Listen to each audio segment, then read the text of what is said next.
성령 충만한 자녀와 부모라고 하는 제목으로 우리 말씀을 살펴보도록 하겠습니다. 하나님께서는 우리에게 항상 성령 충만하라, 이 말은 항상 성령 충만한 상태를 유지해라 라고 하는 그 말씀이에요. 이렇게 하나님은 이 성령 충만을 유지할 것을 말씀하고 있습니다. 왜 그렇습니까? 여러 가지 이유가 있겠지만 특별히 성경 말씀의 문맥에 근거해 봤었을 때 우리에게는 관계가 중요해요. 관계 속에서 살고 있습니다. 교회 안에서도 성도와의 관계가 참으로 중요한 것입니다. 나만 혼자 신앙생활 잘하면 되지 관계가 필요한가? 그렇지 않습니다. 우리 대신 관계도 중요하지만 또 대인 관계 속에서 교회 내에서는 형제 자매들과의 관계도 하나님이 다 보시고 계세요. 그러니까 이 성도들과의 관계도 중요하고 가정도 마찬가지입니다. 가정이라고 해서 아무렇게나 관계 그냥 생각하지 않고 사는 게 아니라 이 남편과 아내와의 관계도 참으로 중요한 것이기 때문에 그 관계에 힘쓰며 살아가야 된다, 그 말인 것입니다. 또 이렇게 부모와 자녀과의 관계도 중요한 것이고, 세상에 나아가서 우리의 일터 속에서도 이렇게 이제 성경에서는 6장에 종과 주인과의 관계라 그랬는데, 이렇게 회사에서 여러 동역자들과의 관계, 또 이렇게 부하 직원이라든가 상정과의 관계, 모든 관계가 중요한데 이 관계를 잘 유지하여서 하나님께 영광이 되고, 역시 믿는 사람 다르구나, 믿는 가정 다르구나, 하나님께 영광이 되는 것이 우리 존재의 목적일진데 영광이 되고, 또 우리 자신도 관계가 편안하고 화목해야지 행복을 누릴 수가 있는 것이에요. 그러려면은 이 성령 충만함을 받아야 된다라고 해서 5장 18절에 성령 충만을 말씀하신 다음에 19절에서부터 21절까지는 교회에서의 성령 충만한 모습, 22절에서부터 오늘 본문의 말씀까지는 가정에서의 부부간의 관계, 부모와 자녀과의 관계, 이 성령 충만한 가정의 모습, 그러면서 이제 6장 5절서부터 9절까지는 이 회사에서, 이 세상에서, 일터에서의 성령 충만한 모습을 보여주고 있다라고 하는 것입니다. 이 관계가 참으로 중요해요. 목사님, 저는요 관계의 달인입니다. 제가 관계의 달인이어서 성령 충만하지 않아도 저는 관계 잘 맺을 수 있습니다 라고 이렇게, 그것도 좋은 스킬, 기술이 될 수 있을지 모르겠지만 그렇지 않습니다. 특별히 예수님 말씀하신 대로 우리 믿는 자들은 이제 하늘에 속한 자가 되기 때문에 우리를 미워하는 존재들이 있고 우리의 대적들이 있다, 그 말. 내가 관계를 잘 못 맺어서 대적이 있는 것이 아니라 세상이 예수님을 미워했기 때문에 예수님께 속한 우리를 세상이 미워하니 세상이 우리의 적이 되고, 또한 우리 속에 있는 적이 있어요. 육신의 죄성이 있다, 그 말입니다. 아직까지. 또한 궁극적으로 이 사탄 마귀가 있다라고 하는 것이 성경의 말씀인 것이죠. 이 마귀는 이제 6장 10절서부터 이 마귀에 대해서 이어서 관계 다음에 나오고 있지 않습니까? 자꾸 괴계를 부리면서 강교한 거짓 전술을 쓰면서 어찌하든지 간에 우리의 관계가 깨트려지게 만들려고 하는 것이에요. 그래서 결국은 아까도 말씀한 것처럼 하나님께 영광 올려드려야 되는데 우리 성도들의 관계를 자꾸 마귀가 눈에 안 보인다고 할지라도 막 깨트린다, 그 말입니다. 말 때문에 오해하게 만들고 서로 감정이 상하게 만들어가지고 하나가 되지 못해서 하나님께 영광 올려드려야 되는데 교회가 상처를 입고 불행한 상태에 빠지게 만드는 것이 마귀가 하는 일들이에요. 가정도 마찬가지 아닙니까? 믿는 자의 가정이라고 해가지고 다 평안하기만 합니까? 그저 부부와의 관계 속에서 믿는 자의 이 부부 관계 이 사이에서도 이 마귀가 막 틈을 타가지고 관계에 어려움을 가지고 와서 결국은 파탄, 파경으로 이끌어가는 그러한 장면도 얼마나 우리 가운데 있을 수가 있는 것이고, 부모와 자녀과의 관계도 마찬가지고, 세상에 나아가서도 나는 정말 빛과 소금이 되어서 하나님의 영광을 나타내면 나는 행복한 관계를 잘 가져야지라고 한다 할지라도 이상하게 여러 가지 상황 가운데 어려움을 당할 수 있는 것이 그리스도의 세상에서의 삶이다라고 하는. 그렇기 때문에 이 궁극적으로 지금 마귀가 세상을 통하여서 내 안에 있는 육신의 죄성을 가지고 미혹하고 협박하면서 여러 가지 모습을 가지고 관계를 깨트리려고 하는데 내 힘으로는 싸울 수가 없어요. 왜? 마귀의 괴계가 참으로 무섭다라고 하는 것입니다. 아주 강교하다라는 것이요. 창세기 3장에 벌써 아담과 하와의 관계를 깨뜨려 버리는 거 보세요, 여러분. 저 여자 때문에 내가 그런 거 아니겠습니까? 저 여자 때문에 라고 하면서 그 살 중에 살이요 뼈 중에 뼈다고 할지라도 남탓하면서 서로 이렇게 하는 관계로 몰고 간다, 그 말인 것입니다. 내 힘으로는 이 마귀의 관계를 당해낼 수가 없어요. 그렇기 때문에 항상 하나님께서 성령으로 충만해야 된다. 어쩌다가 성령 충만 받고 그냥 성령 충만 안 받아도 된다는 것이 아니라 호시탄탄 마귀는 우는 사자와 같이 삼키려고 교회와 가정과 우리 부모와 자녀 관계도, 부부간의 관계도, 일터에서의 사람과의 관계에서도 마귀는 노리고 있으니, 믿는 자의 기업을 무너뜨리고 가정을 무너뜨리려고 하고 있으니 너희들은 너희의 힘으로 싸울 수가 없으니 항상 성령 충만한 상태를 유지해야 된다. 성령 충만한 상태는 성령이 우리를 이렇게 주관하시도록, 다스리시도록, 지배하시도록 해야 된다라고 하는 것이요. 그래서 이제 이 우리의 삶은 아까 6장 10절에서부터는 영전이라는 것을, 마귀와의 싸움. 그래서 13절에 보니까 그러므로 하나님의 전신갑주를 취해야 된다. 12절에 우리의 씨름은 혈과 육에 대한 것이 아니라, 지금 영적인 싸움을 싸우고 있다. 우리의 싸움의 현장은 가정에서, 교회에서, 어느 곳에서도 일어날 수가 있는 것이다. 항상 깨어서 성령의 충만한 그러한 성도가 돼야 되고, 부모가 돼야 되고, 자녀가 돼야 되고, 아내와 남편이 돼야 되고, 세상 속에 나아가서 그리스도인다운 직장인이 돼야 되고, 하나님께서 이렇게 말씀해 주고 있다고 하는 것입니다. 그래서 저는 오늘 본문의 말씀을 가지고 특별히 우리 제목을 성령 충만한 자녀와 제목으로 잡으면서 어버이 이 주일날 어떻게 하면은 우리가 성령 충만한 자녀와 부모로서의 서로 화목하여서 하나님께 영광이 되고 우리 행복한 이 그런 관계를 누릴 수가 있을 것인가, 그 비결은 무엇일까, 그 모습은 어떠한 모습인가 라고 하는 것을 말씀을 통해서 살펴보도록 하겠습니다. 첫 번째, 이 성령 충만한 자녀와 부모의 모습은 어떠한 모습인가? 성령 충만한 자녀의 모습은 오늘 본문에 나와 있는 대로 부모를 주 안에서 순종한다. 1절이죠. 자녀들아 너희 부모를 주 안에서 순종하라, 이것이 옳으니라 라고 이렇게 말씀하고 있어요. 그렇습니다, 여러분. 자녀가 부모를 순종하는 것은 옳은 일이에요. 인륜적인 차원의, 인륜이라고 하는 것은 인간이면은 인간일진데 그렇게 마땅히 지켜야 돼. 짐승 아니고, 짐승이라 할지라도 자기 부모를 이렇게 생각합니까? 부모는 자식을 생각하더라고, 인간 짐승들 보더라도. 그러면은 인간일진데 지켜야 할 도리, 인륜이 있다, 그 말인 것입니다. 그랬을 때 우리가 인륜적인 차원에서도 부모를 순종해야 된다. 이거는 동서고금을 막론하고 모든 인간에게 요구되는 것이요. 근데 우리는 인간에게 요구되는 것은 당연한 것이죠. 그렇지만 우리는 하나님의 백성이 아니니까, 하나님의 백성에게는 하나님께서 특별히 율법을 주셨어요. 계명을 주셨어요. 계명을 주셨으니 이것이 2절에 나와 있습니다. 그래서 2절 말씀에 나와 있는 대로 10계명에 나와 있는 제5계명 아니겠습니까? 내 아버지와 내 어머니를 공경하라 라고 하면서 하나님께서 율법도 주셨어요. 그래서 이것이 하나님 앞에서의 옳은 일인 것입니다. 또한 마땅한 것인 것이에요. 여기서 내 아버지와 어머니를 공경하라. 공경이라고 하는 것은 히브리 단어로는 키베드라고 하는 단어인데, 간이라고 하는 단어에서 나왔어요. 간이라고 하는 말은 우리 내장 기관 중에서 간이 아주 무겁다고 합니다. 그것처럼 너의 어머니와 아버지를 무겁게 여겨라, 가볍게 여기지 말아라 라고 했으니, 그 부모님의 존재를 무겁게 여기고, 또 부모님의 말씀을 가볍게 여기지 말고 무겁게 여겨서 경청하려고 하고 그대로 실행하려고 하고 라고 이렇게 하다라는 것입니다. 이것이 이제 약속이 있는 첫 계명이다 라고 이렇게 했어요.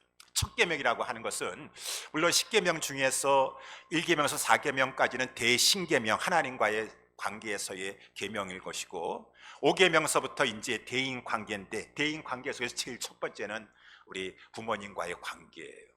그러니까 그런 면에서의 첫 계명에도 될 수 있지만, 첫이라고 하는 말은 꼭 첫째, 둘째라기보다도 이제 아주 중요하다라고, 다 중요하지만 상대적으로 하나님께서 모든 계명 중에서 첫 번째로 놨으니까, 대인 계명 중에서. 그러니까 그만큼 부모 공경의 계명이 이렇게 중요하다 라고 하는 이 율법적인 차원에서도 우리는 부모를 순종하는 것이 당연한 것이다 라고 하는 것이에요. 더군다나 하나님께서 2절에 나와 있는 대로 부모를 잘 공경하면 순종하게 되는 것이죠. 순종하는 자에게는 약속을 주셨으니 그 약속은 3절에 나와 있는 대로 내가 잘되고 땅에서 장수하리라.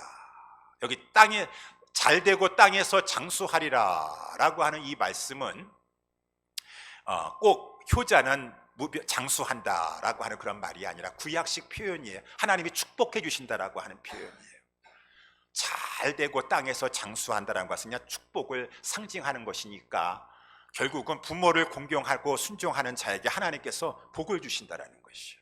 이거는 제가 어버이 주일 때 누차 설명했지만 사울도 부모 공경하여 부모님 말씀 잘 순종하여 심부름 갔었을 때 그가 사무엘을 만나서 왕이 되었고, 이 다윗도 아버지 이새의 명령을 받아가지고 너 형한테 전장에 나가 있는 형들한테 이거 전해주도록 하라, 살펴보고 오도록 하라 라고 순종하였을 때 다윗이 골리앗을 물리쳐가지고 이스라엘의 영웅이 되는 그러한 위치에 오르게 되었었고, 이 하나님께서는 꼭 땅에서 장수하는 그거 아니라 일반적으로 봤었을 때 부모를 공경하는 것을 하나님 기뻐 여기셔서 축복해 주세요. 축복해 주신다는 것입니다. 여러 가지 모양을 가지고 이렇게까지 하나님께서 말씀하시는 것은 이 부모 공경하는 이 계명을 가볍게 여기지 말고 중하게 여겨서 너희들에게도 축복이 되는 것이니까 부모를 무겁게 여겨라.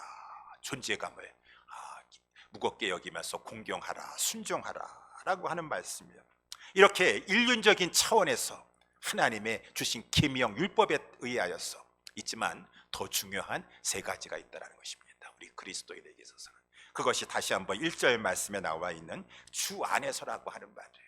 주 안에서라고 하는 말을 오늘 제가 두 가지로 나누어서 이렇게 설명을 하면은, 자녀들아 너희 부모를 주 안에서 순종하라. 에베소서에서는 1장 1절서부터 주 안에서라는 말이 많이 등장해요. 거진 every verse, 매 절마다 주 안에서. 그래서 이렇게 예수 그리스도 안이라고 하는 말이죠. 이 말씀은 특별히 첫 번째 의미는 그 21절에 나와 있는 대로, 5장 21절에 나와 있는 대로 그리스도를 경외함으로 피차 복종하라 라고 했으니, 부모를 공경하는데 부모님 공경해야죠. 나실지의 괴로움 다 잊으시고, 그쵸, 우리 부모님 손발이 다 닳도록 나를 위해서 이렇게 고생하시면서 희생하셨는데 당연히 해야죠 라고 하는 그런 차원도 있지만, 때로는 내가 부모를 공경하기 힘든 그러한 상황 가운데 있다 할지라도 우리가 공경해야 되는 것은 예수님 때문에 그렇다는 것입니다. 그러니까 주 안에서라고 하는 말은 예수님 때문에 그렇다는 것이죠. 어떤 분들은 그렇게 말씀하세요. 목사님, 저도 다 알아요. 저도요 부모님 순종하며 살고 싶어요. 순종하려고 애쓰고 있어요. 다 알고 있고 그렇게 하고 싶은데요, 그런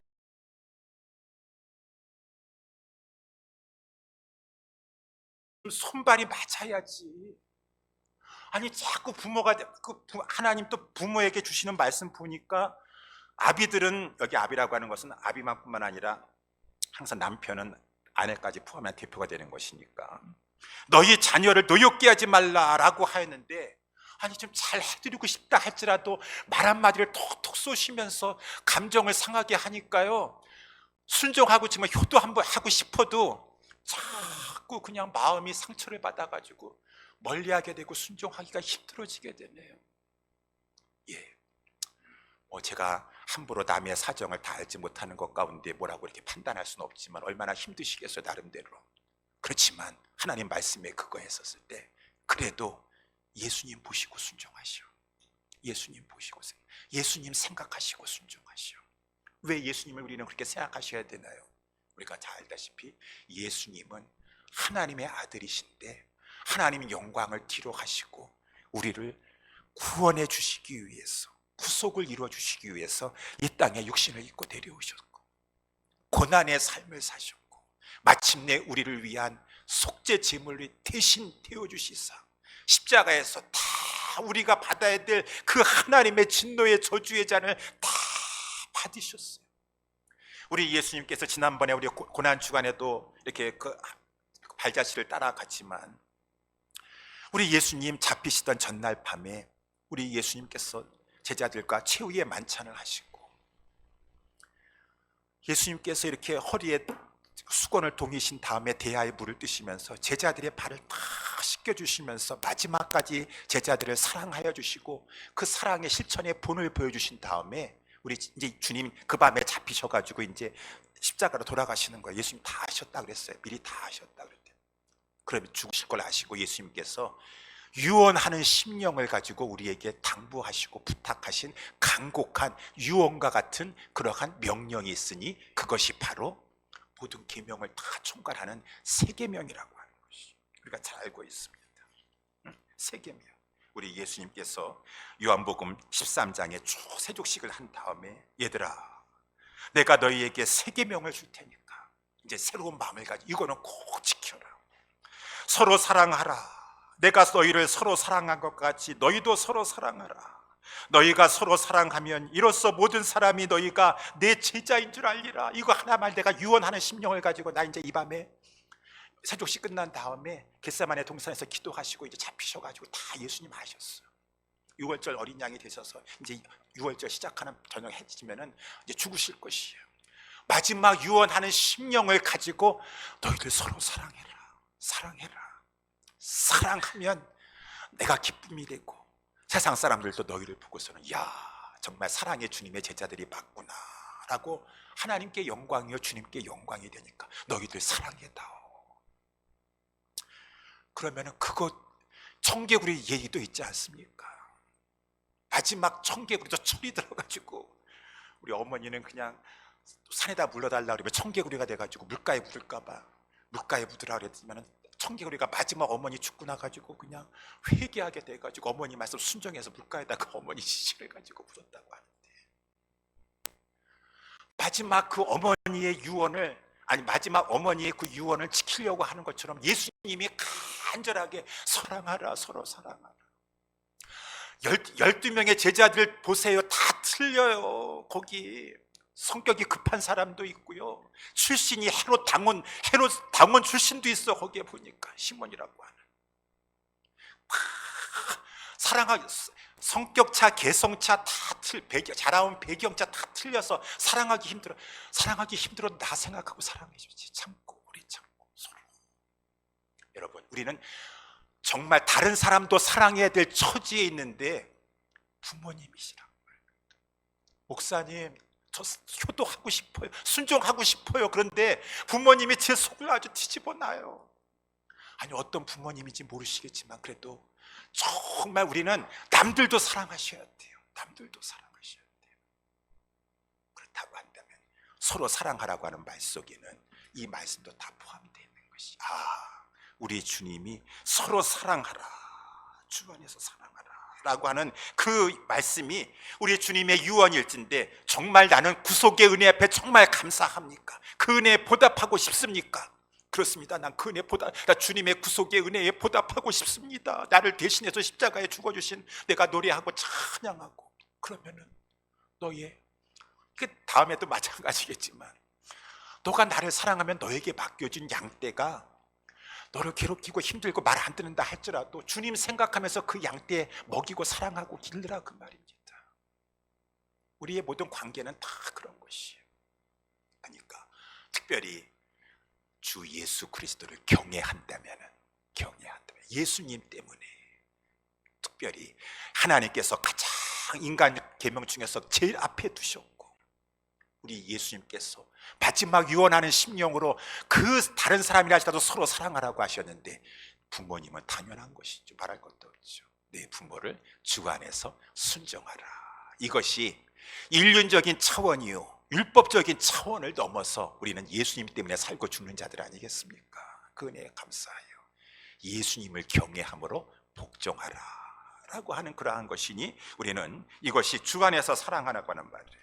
이렇게 우리가 서로 사랑할 때 아까 우리 예수님 말씀하신 것처럼 이로써 다른 사람들이 야, 역시 사랑의 주님 기독교는 사랑의 종교, 십자가의 사랑의 종교라고 했더니만은 그 제자들이구나, 그 스승의 그 제자들이구나 라고 하나님께 영광을, 그리스도께 영광을 올려드리는 것처럼 우리는 우리 믿는 자들이 가정에서 그저 부모하고 자녀 간에 서로 사랑하고, 뭐 부부 간의 관계도 마찬가지고 교회 안에서 성도 간의 관계에 있었을 때, 야, 역시 제대로 믿는 가정 틀리구나, 믿는 가정 틀리구나, 믿는 사람 틀리구나, 믿는 사람들의 자녀들을 보라, 믿는 사람들의 그 부모들을 보라. 하나님께 영광, 그리스도께 영광. 그리고 정말 그 가운데 천국이 있고 행복이 있는 것이에요. 그러니까 우리는 우리의 모든 상황과 환경을 초월하여서 우리는 하나님께서 이것이 그리스도인으로서 마땅한 바니라, 옳은 것이니라 라고 하는 말씀대로 주 안에서 부모님을 순종해야 된다 라고, 공경해야 된다 라고 하는 것이에요. 여러분, 어저께도 우리가 잠깐 새벽 예배 때 말씀을 살펴봤지만 마지막으로 한 가지 더 이렇게 생각해 보면은 고린도후서 5장 9절 이하에 보면은, 그런즉 우리는 거하든지 떠나든지 주를 기쁘시게 하는 자가 되기를 힘을. 그렇지, 우리는 항상 여기 이 땅에 내가 육체에 거하든지 떠나든지 주님을 기쁘시게 하는 자가 되는 것이 우리 존재의 목적이에요. 이는 우리가 다 반드시 그리스도의 심판대 앞에 드러나 각각 선악간의 그 몸으로 행한 것을 따라 받으려 함이라. 어저께도 새벽 예배 말씀을 보니까 백보자 심판이 나오시더라고. 요한계시록 20장에 백보자 심판이 나와서 이제 막 이 하나님의 주님이 막 심판을 하시는데 모든 사람들은 다 심판대 앞에 선 것이죠. 믿는 자라 할지라도 다 심판대 앞에 섰는데 그 앞에 책들이 열려 있어요. 여러 책들이 열려 있는데 그 책들 안에는 우리의 모든 행한 것이 다 기록되어 있다 그랬어요. 그리고 그 앞에는 또한 생명책이 있어서 마지막에 우리가 예수님 앞에 섰었을 때, 심판자 되시는 예수님 앞에 섰었을 때 우리의 인생이 파노라마처럼, 뭐 어떤 분들이 이렇게 막 천국 갔다 왔다 그러고 막 죽어서 보니까 막 파노라마와 같이 내 인생에 다 비디오 클립 보는 것처럼 다 나타나게 되는데, 한 집안에 살면서 눈을 기고 미워하고 속으로 막 그냥 짜증내고 막 그러한 것들이 다 우리에게 보여지게 된다 그러면은 얼마나 주님 앞에서 민망하고 후회가 될 것인가. 우리 주님이 그때 엄숙한 심판자의 모습을 가지고 말씀하신 것입니다. 내가 너에게 준 그 모든 세월 속에서 세월을 아끼면서 하나님의 영광을 위해서 지혜롭게 살아가야 됨에도 불구하고 왜 그렇게 용서하지 못하고 미워하고 그렇게 다투면서 사랑으로 화목한 이 순종과 사랑을 실천하지 못하고 살았느냐라고 했을 때, 그때 가서는 변명할 것이 없어요. 물론 생명책에 기록되는 하나님의 성도는 그렇지만 당장 저 불못에 떨어져라 라고 하는 정죄함은 받지 않습니다. 그리스도 예수 안에 있는 자에게는 결코 정죄함이 없을 것입니다. 그렇지만 그 가운데서 부끄러운 구원을 당할 수가 있다, 그 말인 것입니다. 우리 살아가는 동안에 모든 관계 속에서, 특별히 이렇게 오늘 어버이 주일에서 우리 부모, 우리 자녀들, 성경은 항상 먼저 자녀들에게 먼저 말씀해요. 남편과 아내의 관계에서도 우리 에베소서 5장 보면은 먼저는 아내가 남편이 머리예요. 목사니까 옛날 말이죠. 요즘은 부부 평등인데, 남녀 평등인데 무슨 남편이 머리고 그런 게 어디 있습니까?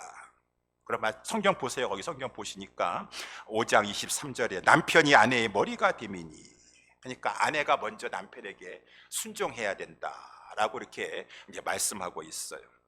또 남편들은 그냥 머리가 되니까 순종 안 해도 된다라고 피차 순종이라 했어요. 사랑해라라고.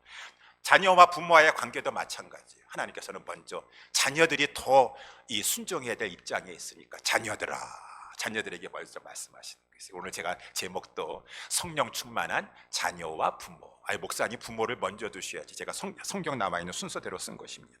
그래서 이렇게 말씀해 주고 있어요.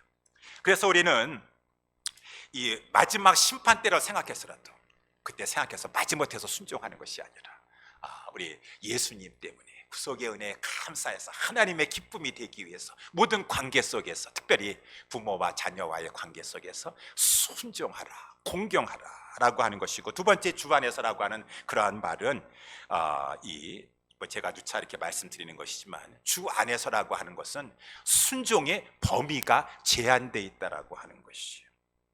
그래서 만약에 부모님께서 순종을 요구하시는데 이거는 하나님의 명령에는 어긋나는 것을 요구하세요.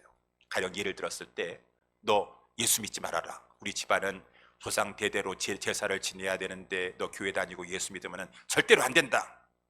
예, 하나님이 부모님께 순종하라고 했으니까 나는 순종하고 오늘서부터 예수님 믿지 말아야지. 그러면 안 되시겠죠? 왜? 예, 부모님 순종해야 되겠지만 그것이 서로 이렇게 충돌이 됐었을 때는 세상에서도 상위법 우선의 법칙이 있어요. 하나님 순종법, 하나님 공경법이 더 먼저이기 때문에 우리는 그 말씀에는 순종할 수가 없어요. 그것 때문에 부모님과의 관계가 어려움을 겪게 되고 불화를 감수해야 된다면 얼마든지 감수해야 돼요. 안타까운 마음을 가지고 기도해야 돼요. 우리 부모님이 이렇게 믿음이 없으셔서 아니면은 신앙이 없어서 그런데 구원하여 주시옵소서라고 하면서 순종할 수는 없지만 그렇다 할지라도 순종에는 주 안에서라고 하는 제한이 있지만 공경에는 그러한 제한이 없다라고 하는 것입니다. 항상 우리의 그 부모님에 대한 태도는 공경의 자세를 잃어버려서는 안 될 것이다 라고 하는 것이요. 그래서 우리 예수님이 그러셨다라고 하는 것이죠. 예수님이 누가복음 2장 51절에도 예수님이 어려서부터 효자라 그랬습니다. 예수께서 한 가지로 내려가사 예루살렘에서 이제 나사렛으로 내려가셔서 나사렛에 이르러 순종하여 부모님을 어렸을 때 12살부터 받드시더라. 부모님을 잘 받들었다 그랬습니다. 근데 예수님이 이렇게 주 안에서 부모님께 순종했던 한 예가 있으니 요한복음 2장에 가나 혼인 잔치 때였었습니다.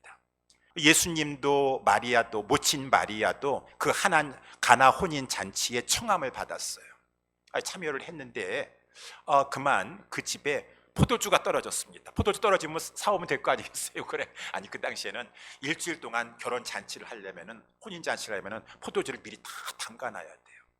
또 그냥 오래 숙성된 걸 잘 담가놔야 되는데 손님이 많이 왔는지 모자르게 되었어요. 이것을 마리아가 알고 안타까이 여겨가지고 예수님에게 어떻게 마리아가 그렇게 요구할 수 있었는지, 예수님이 아직 기적을 한 번도 행하기 전이었었거든요. 처음 표적이었었거든요. 어쨌든 간에 마리아가 예수님은 하나님의 아들이라는 것을 그 태중에서부터 알았으니까 예수님에게 요청하게 되었어요. 이 집에 지금 포도주가 모자란단다 라고 했어요. 기적을 베풀어 달라고 하는 그런 요청인 것입니다. 그러면은 예수님은 어머니의 요청이고 효자이시니까 예 어머니라고 하면서 하셔야 되는데 우리 예수님께서 여자여 나와 무슨 상관이 있나이까 내 때가 아직 이르지 못하였나이다 라고 하면서 어머니를 여자여라고 말씀했다라고 하는 것입니다. 이 말씀 무슨 말입니까? 그 순간에 예수님의 말씀은 어머니이시지만 육신적인 어머니이시지만 이 하나님의 일에서는 나는 하나님의 때에 맞춰서 하나님의 지시에 맞춰서 움직이는 사람이지 어머니가 이 일에 간섭할 수 없습니다. 아직 하나님께서 기적을 행하라고 하는 지시를 주시지 않으셨는데 내가 그럼에도 불구하고 어머니의 말씀 듣고 하나님의 역사 앞에서는 어머니는 한 여자에 불과합니다 라고 하면서 어머니의 이 말씀 앞에 지시를 따를 수 없는 것을 예수님께서는 분명히 하셨어요. 여자요 나와 무슨 상관이 있나이까 아직 내 때가 하나님이 정해주신 내 때가 이르지 아니하였나이다 라고 했어요. 아니 그래도 그렇지 어떻게 예수님은 어머니 보고 여자여라고 말씀하실 수가 있는가. 야 우리 예수님 정말 이해할 수가 없네 라고 이렇게 말겠지만 우리 한국식으로 생각했을 때 여자애라고 하는 말이 이해가 안 되지만 헬라 말에서는 이 여자애란 말은 영어 성경에도 dear woman이라고 되어 있습니다. dear라고 하는 말은 이렇게 존경을 나타내는 표현이라고 하는 것입니다. 저는 그냥 맴이라고 맴 우리가 존경을 나타내셔서 공손함은 잃어버리지 않으셨다라고 하는 말씀이에요. 아무리 어머니라 할지라도 어머니 거기까지는 내가 할 수 없어요. 저는 하나님이 우선입니다라고 하는 것은 분명히 나타내 보이시면서 또 단호한 우리 예수님께서 말씀에서 하셨음에도 불구하고 그 공손함은 잃어버리지 아니었다라는 것은 바로 부모님을 주 안에서 순종하셨다라고 하는 것에 본을 보여주셨다라고 하는 것입니다. 이러한 말씀을 봤었을 때 우리는 주 안에서 순종하라. 첫 번째는 예수 그리스도 때문에 주님이 유언적인 심령을 가지고 사랑하라라고 하였는데 그 사랑 속에는 부모님에 대한 공경과 순종도 포함되어 있는데 내가 어떻게 예수님의 명령, 유언과 같은 그런 말씀을 내가 어길 수가 있는 것인가 라고 하면서 우리는 주 안에서 순종해야 될 것이고, 두 번째, 주 안에서 순종하라고 하는 것, 아까 말씀하신 대로 우리는 모든 것에 순종하려고 하는 그런 자세를 취하고 경청하려고 하면서도 하나님의 뜻에 어긋나면서까지 부모에게 할 수는 없어요. 그것도 부모님들도 양해를 해주셔야 돼, 이해를 해주셔야 돼. 그러면서 공경하는 자세를 그래도 잃어버리지 않는 것, 이것이 바로 이 성령 충만한 자녀들의 부모를 향한 그러한 이 자세다라고 하는 거죠. 두 번째, 우리 간단하게 그러면은 성령 충만한 부모는 어떻게 해야 될 것인가? 성령 충만한 부모의 모습은 거기 나와 있는 대로 자녀를 노엽게 하지 말고 오직 주의 교양과 훈계로 양육한다.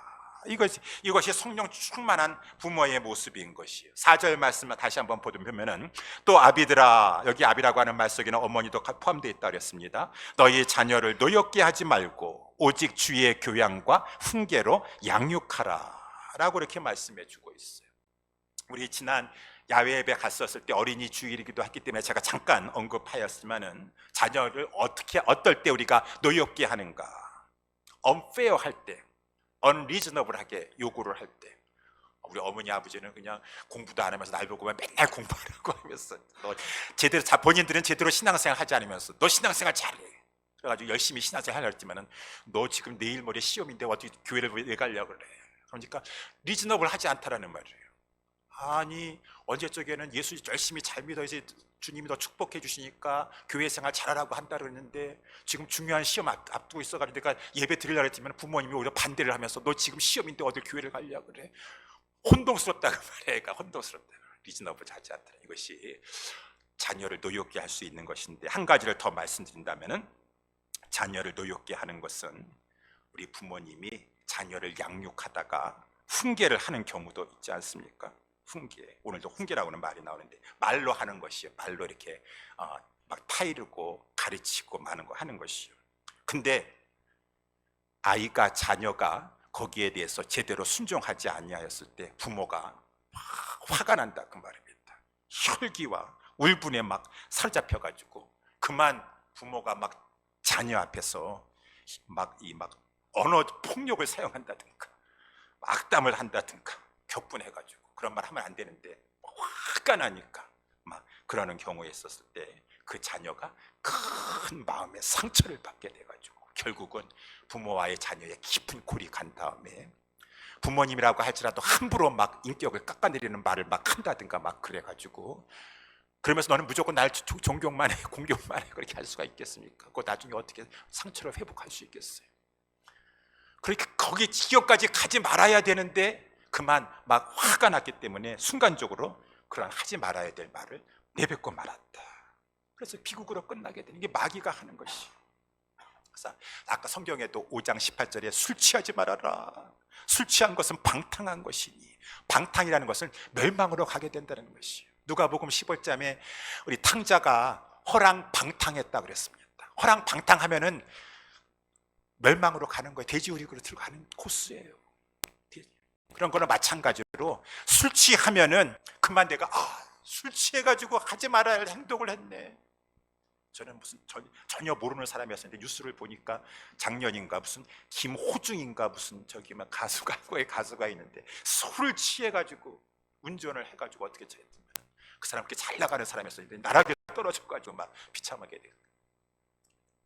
그러는 것처럼 이거를 잘 혈기와 울분을 잘 조절했어야 되는데 내가 너무 화가 나가지고 제가 2, 3년 전인가 그때도 한번 여러 번 말씀드렸었는데, 어린이 주일인가 어버이 주일인가 한국인가 중국에서 그 엄마 아빠가 이제 같이 아들하고 같이 셋이 식사를 하고 있었어요. 근데 얘가 그냥 식탁에서도 밥 먹을 생각 가지고 계속 셀폰만 하고 있는 거예요. 아버지가 너 그만해라, 밥 먹을 때는 셀폰 하지 마, 우리 식구들끼리 먹을 동안만이라도 하지 마 라고 했는데 계속 셀폰 하니까 아빠가 화가 나가지고 셀폰을 확 뺐었어요. 화가 났어. 이 셀폰 그래가지고 나와가지고 아파트 그냥 그 꼭대기에서 확 셀폰을 던져버렸어요. 자녀가 노엽게 됐습니다. 화가 나서 그 아파트 높은 곳에서 떨어져 자살을 하고 말았다.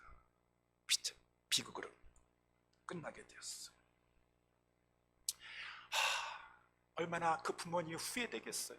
내가 그렇게까지 하지 말아야 되는데 그 순간에 너무 화가 나가지고 어떻게 할 수도 없어요. 내가 정말 그만하라 그러는데 그래도 그렇지 걔가 그거 요즘 애들은 아버지보다 셀폰을 더 중요시 여겨. 그걸 그냥 던져버리시면 어떻게 하셔? 다 거기 깨뜨려 버리시고. 화가 나가지고. 여러분, 술 취하면은요 절제가 안 돼요. 절제가 안 돼요. 그러니까 술 취하지 말고 성령의 지배를 받으면은, 성령님 취하면은 막 어떤 분들은 성령 취하면은 비몽사몽간에 막 환상에 젖어들어가지고 그것도 절대가 안 될 줄 알고 나는 성령 충만 받지 말아야지라고 이상하게 생각하시는 분들이 있는데, 여러분 성령 충만 받으면은요 분별력과 절제력이 있다라고 하는 것이에요. 성령의 열매 중에 하나가 절제예요.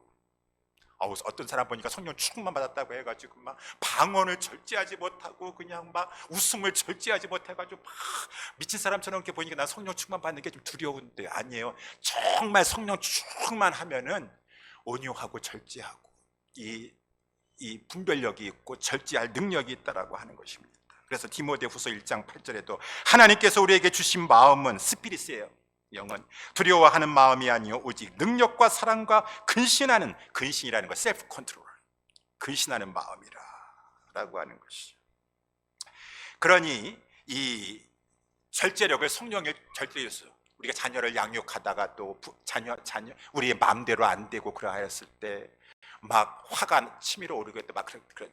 그랬을 때 행동이나 말로 그만 자녀에게 큰 상처를 주게 돼서 부모와 자녀 간에 큰 어려움을 겪게 되는 경우도 얼마든지 있을 수가 있는데 노엽게 하지 말아라. 그렇기 때문에 성령 충만해야 돼요. 성령 충만해야 돼요. 우리 부모님, 우리 모두는 신앙에 얼마만큼 신앙에 따라서 항상 성령 충만하셔야 돼요. 그래서 노엽게 하지 말고, 여러분들이 막 지금 내 안에 있는 이 나의 적이 있습니다. 육신적인 본능이 있어요. 막 지금 마귀가 그것을 그냥 요동치게 합니다. 내 자녀를 통해서라도 막 화를 내게 합니다. 그랬을 때 셀프 컨트롤 해야 돼. 성령이 나를 지배하게끔 항상 유지하면은 마귀가 틈타지 못하고 마귀의 유혹이 넘어가지 않을 수가 있는 것이에요. 그러면서 성령 충만한 부모는 어떻게 한다? 오직 주의 교양과 훈계로 양육한다 라고 하는 것이죠. 이게 교양이라고 하는 것은 이렇게 그 체벌까지 말하는 것이에요. 체벌하면 우리 자녀들 노엽게 하는 거 아니겠습니까? 아니에요. 정말 합당한 체벌이요. 그래서 성경에서 보게 되면 잠언서 13장 24절에도 초달을 참아 못하는 이 부모는 그 자식을 미워함이니라. 그러니까 이 부모가 힘들다 그 말입니다. 초달도 잘 해야 될 것이고, 우리 자녀도 어떨 땐 때리기도 해야 될 것이고, 그러면서도 화를 아주 노엽게 하지 말아야 될 것이고, 이 성령 충만하지 않으면, 지혜의 영을 받지 않으면 힘들어요. 성령 충만해야 돼요. 그래서 이 초달을 체벌을 동반한 이 책망을 하면서, 또 훈계라고 하는 것은 어쨌든지 간에 그래도 하나님 말씀을 위주로 하여서 말로 훈계, 인스트럭션을 주는 것이에요. 인스트럭션, 말로 가르치려고. 그러면서 부모님의 마음은 자녀 내 마음대로 되지 않습니다. 하나님께 맡겨야 돼요.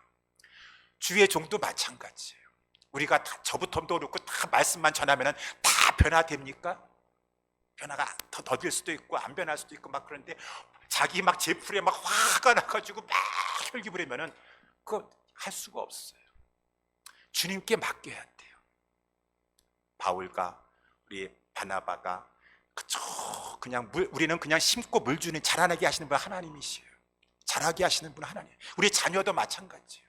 그러니까 겸손하게 내 자녀라 할지라도 주님 앞에 의지하면서 성령으로 충만하여 절제력을 가지고 분별력을 가지고, 내가 이 순간에 또 인간적인 화가 치밀어온다고 해가지고 언어 폭력이라든가 위협적인 행동을 해서 내 자녀를 이성적으로 이렇게 분노하게 하지 말고, 오직 주의 교양과 훈계로 내가 양육하리라.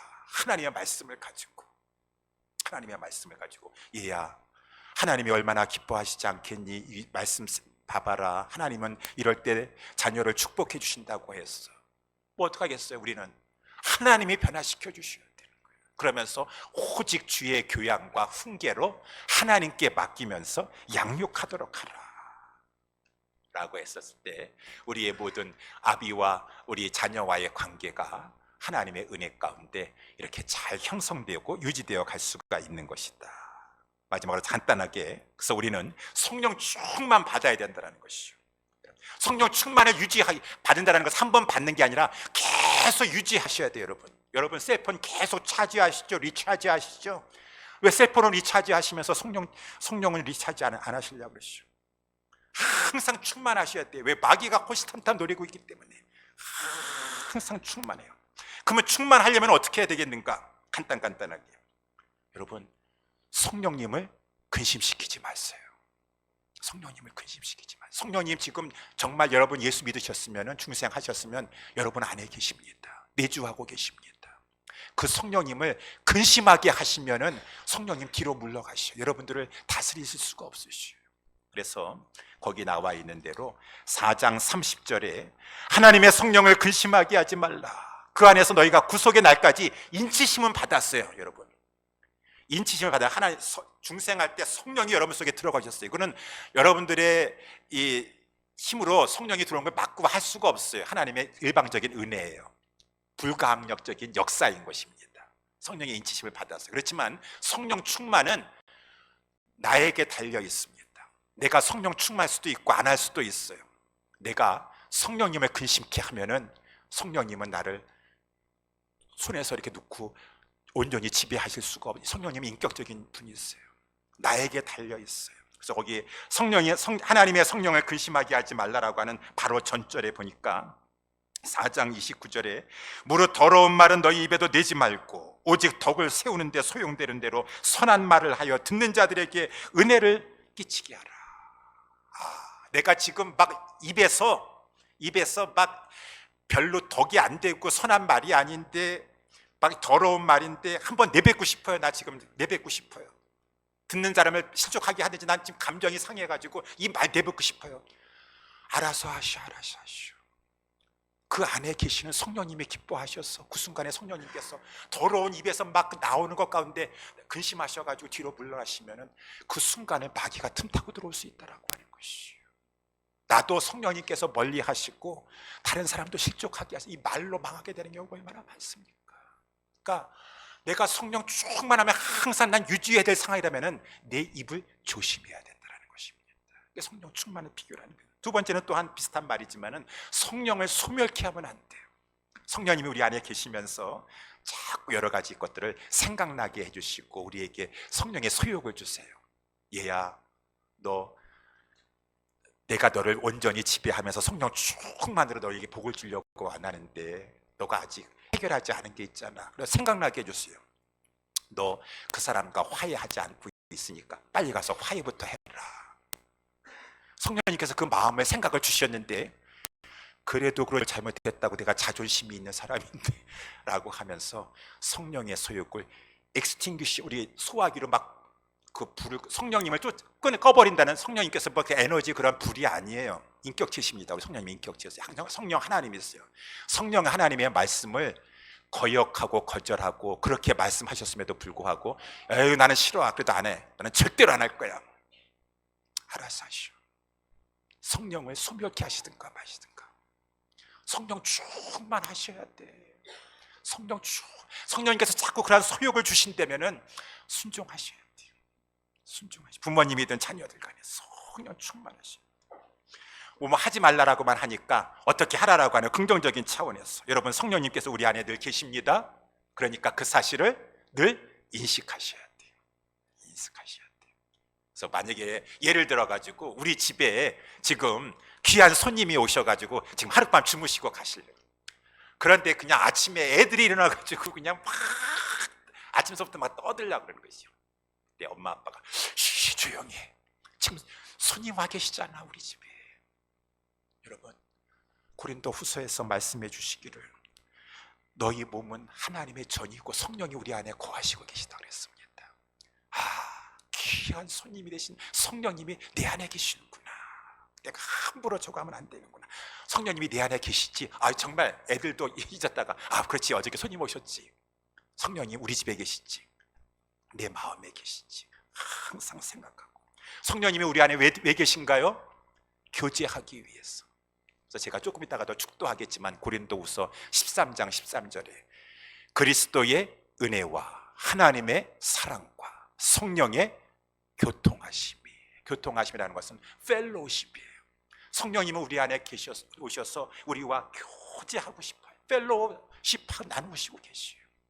그럼 성령님의 음성을 듣고 성령님 앞에 우리의 소원을 아뢰고 그렇게 하고 싶어야지 우리가 성령으로 충만하게 사로잡히게 되는데, 지배 가운데 들어가게 되는데, 그러기 위해서는 간절히 사모하셔야 돼요. 성령님, 지난번에 찬양할 때 성령님 채워주소서 찬양만 하는 것이 아니라 간절히 사모해서 말씀의 자리, 기도의 자리, 특별히 아까도 우리 찬양 부를 때 성령님은 거룩하게 하신 영이시요, 특별히 말씀, 진리의 하나님의 기운으로, 이 성령의 감동으로 받은 사람들이 기록한 이 말씀은 성령의 기운이 서려있는 말씀을 통해서, 말씀을 듣고 배우는 것을 통해서 내가 성령님과 친밀하게 교제를 나누고, 기도를 통해서 내 마음을 정직하게 진실히 아뢰면서 성령님과 깊은 펠로우십을 누리게 됐을 때, 부모님이고 자녀고 저희들은 다 이렇게 힘써야 되는 것입니다.